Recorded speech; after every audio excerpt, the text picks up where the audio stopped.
I have now finished 67 verses of the Tao, and I've written 67 essays on when you change the way you look at things, the things you look at change. And this isn't just a clever play on words here. This is a quantum truth. As my friend Deepak Chopra has often said to me, quantum physics is not only stranger than you think it is, it's stranger than you can think. So that if you look at your origination, the place that you came from, this thing that Lao Tzu called the Tao, this great source that is everywhere, there is no place that it is not. And yet it is doing nothing. And yet it leaves nothing undone. If you go out and just go for a walk this afternoon when you get home, just look at the perfection of all that is. Just look at the clouds and look at the sky and look at the ocean and look at the trees and look at the leaves, and even more important, look at the space between the leaves. And look at the invisibleness and the perfection of how everything is. There's a constancy, if you will. And this constancy is always there.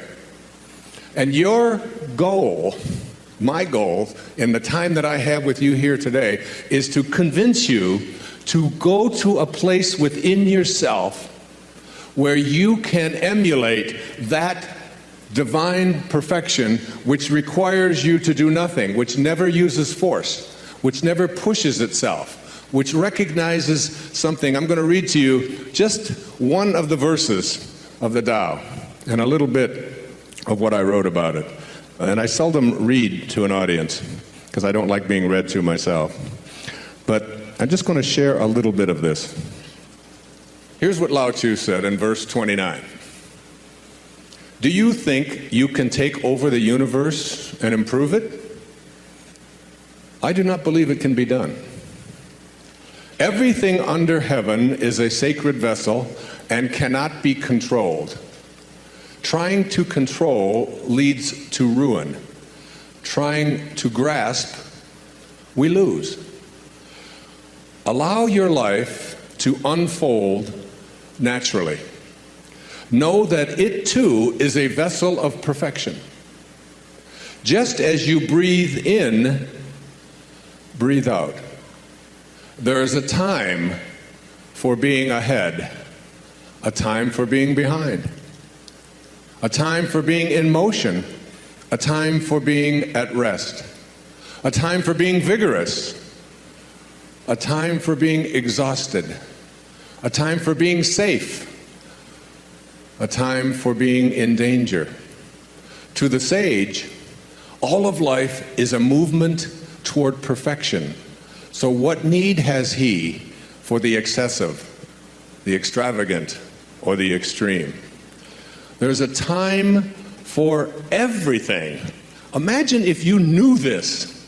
If you really knew that what you were experiencing emotionally in your life was a part of what there is a time for, and that you're not really doing anything. Lao Tzu says it over and over again. You're not doing anything. You're being done. You're being done right now. You're one of the 10,000 things. And it is all being done, all of it. Like I do yoga every morning, or almost every morning, 5-6 days a week. I do this 90-minute Bikram yoga, this hot yoga.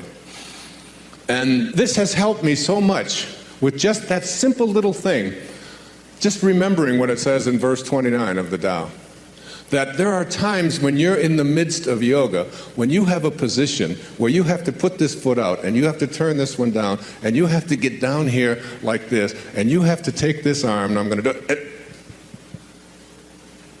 And you have to do that for 60 seconds in a 110-degree room. That's after doing many other postures as well.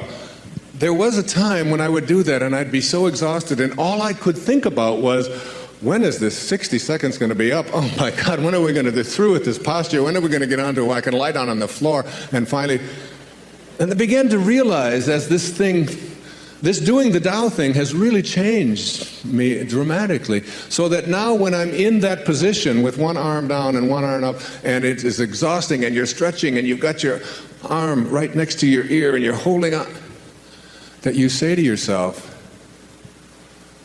there's a time for being exhausted, and there's a time for rest. There's a time for things not to work out. Imagine if you knew that in the midst of my working with my daughter, for example, when I see the struggle that she's going to, and I can stand back and say, there's a time for her to experience this, and there's a time for her not to experience it.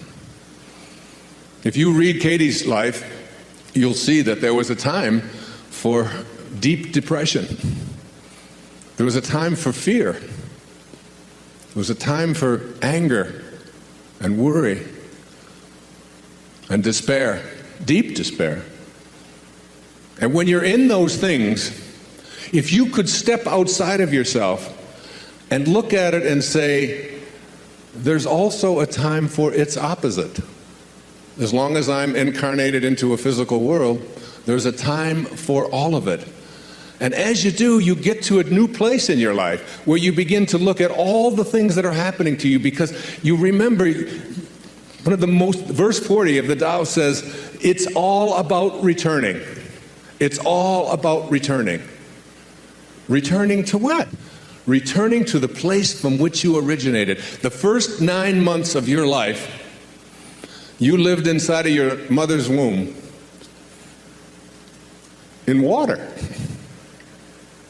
And during those whole 9 months, nobody could get in there and mess around with you. Nobody could get in there and get you to worry about anything. You didn't have sonograms that you'd look at and say, my God, I don't have a nose yet. What the hell's going on? I sure hope I get a nose. And you got into nose therapy and you worry about it. Oh, what if it doesn't happen? You don't do that.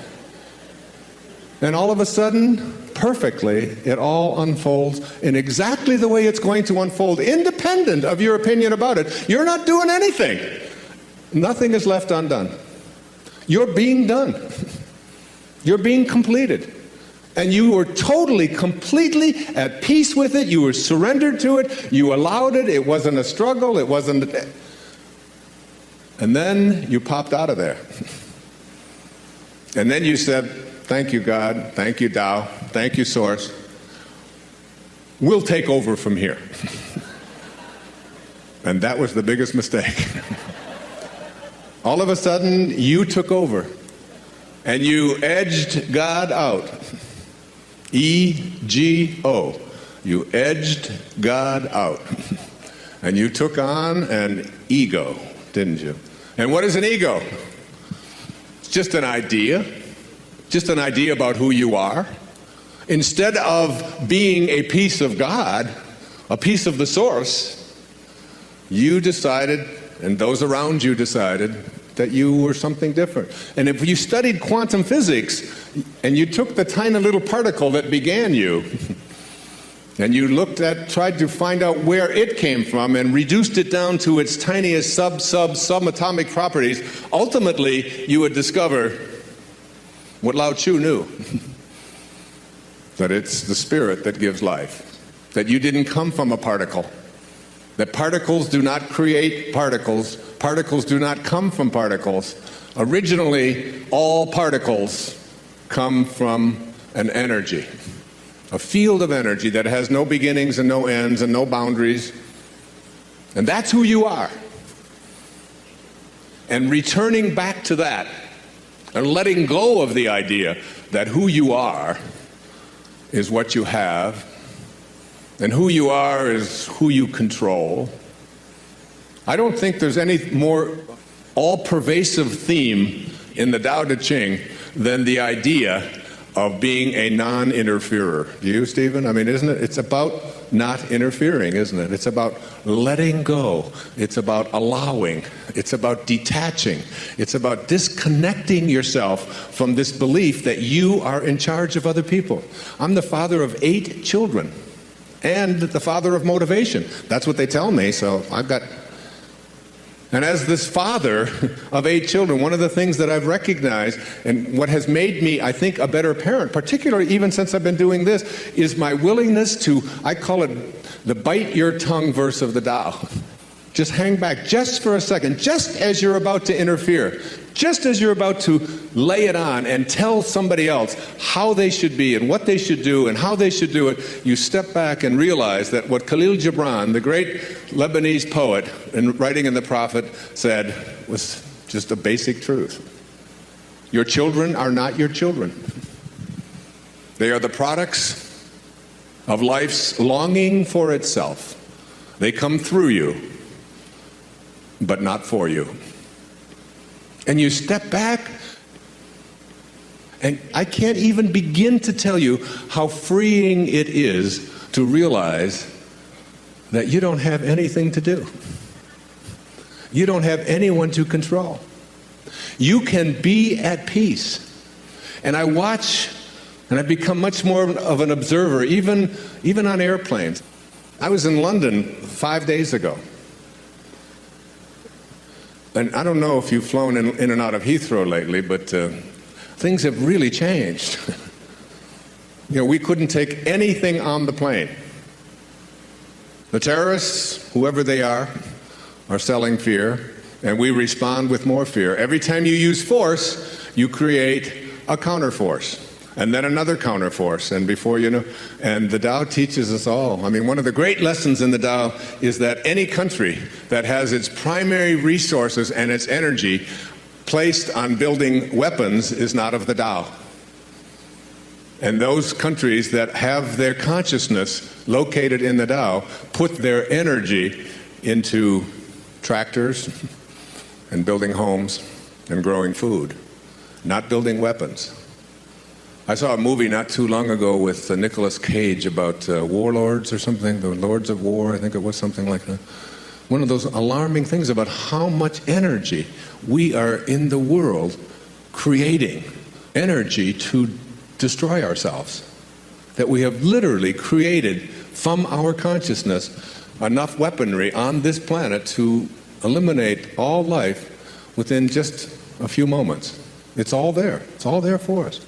We've allowed ourselves to move so far away from the great teachings of the great spiritual masters. And we believe that we're a Christian nation or that we're a spiritual nation when we find ourselves having moved away from these simple principles and then getting upset with other people because we can have these kind of weapons, but they can't. And we don't look hard enough at ourselves and all the ways that we have deflected ourselves from the greatest teachings of all of the great spiritual masters.